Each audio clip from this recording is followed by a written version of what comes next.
Então, conta um pouquinho sobre essa sua trajetória até aqui, como que saiu do direito tradicional, hoje ainda atua nessa área?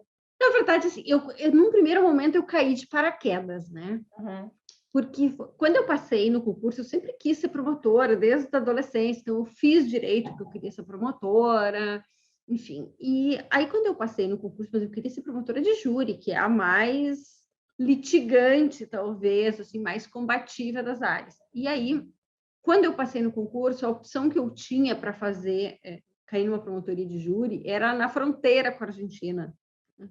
No Rio Grande do Sul com a Argentina.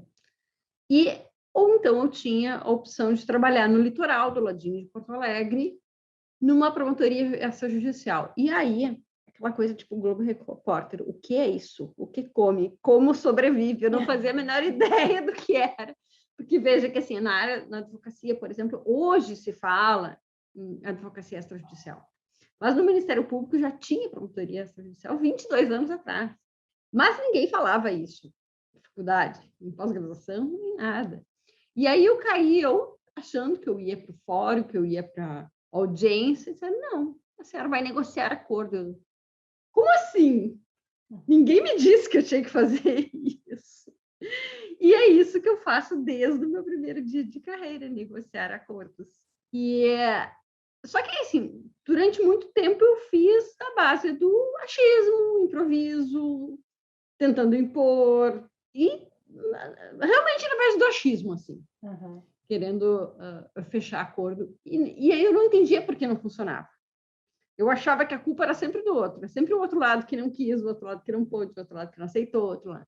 E aí depois eu resolvi fazer pós-graduação para tentar estudar um pouco mais sobre isso. E aí eu fiz uma especialização, mestrado, doutorado na área do direito ainda, mas sempre estudando sobre o acordo como negócio jurídico.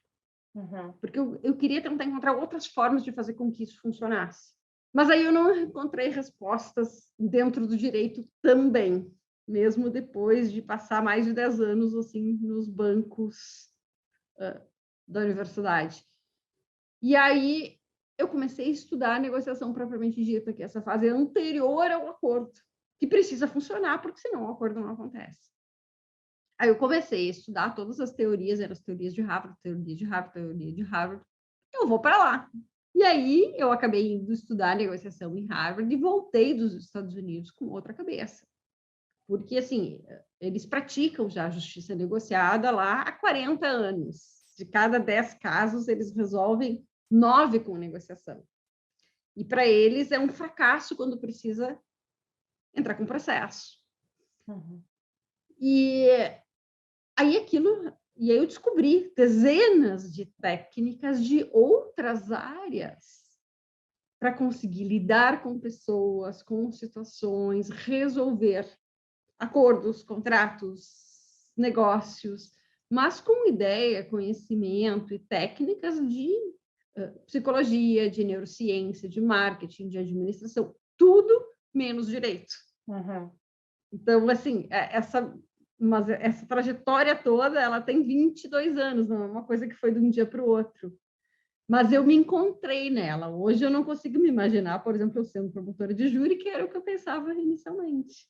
Eu trabalho há 22 anos fazendo acordo. É isso, mas Perfeito.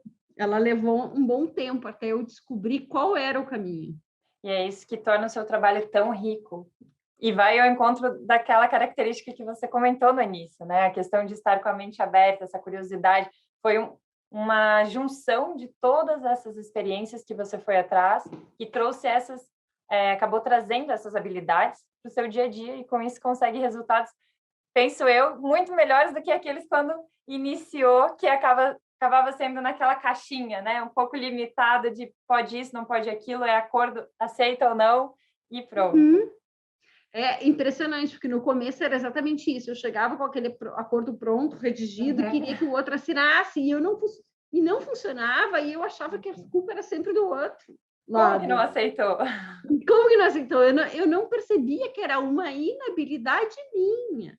Uhum. Eu não entendia como funcionava o cérebro das pessoas, como influenciar, como convencer, por que as pessoas querem, por que elas fazem isso, por que elas não fazem, como mudar o comportamento delas. Porque isso tudo é sobre o comportamento humano.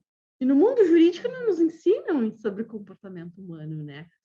E eu, assim, eu descobri hoje, me perguntam se eu pretendo abandonar o direito. Não, eu não preciso abandonar o direito. Eu posso incorporar esses outros conhecimentos de outras áreas para resolver as coisas dentro do mundo jurídico. Porque as pessoas acabam procurando o mundo jurídico para resolver os seus problemas. Uhum. Mas aí a gente é que tem que estar pronto com mais habilidades. Eu chamo de mais ferramentas. Né?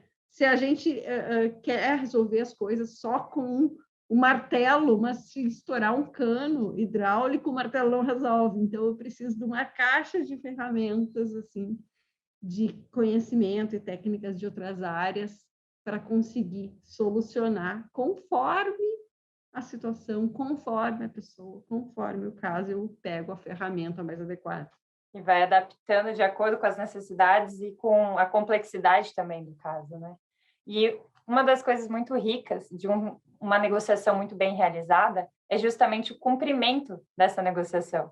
Porque quando aquela, digamos, aquela caminhada, ela é de uma forma colaborativa, uma forma integrativa, uma forma onde as partes ali consigam fazer parte realmente daquela negociação, é diferente do que aquele lá no início de aqui está o acordo, aceita, quer, não quer, não quer.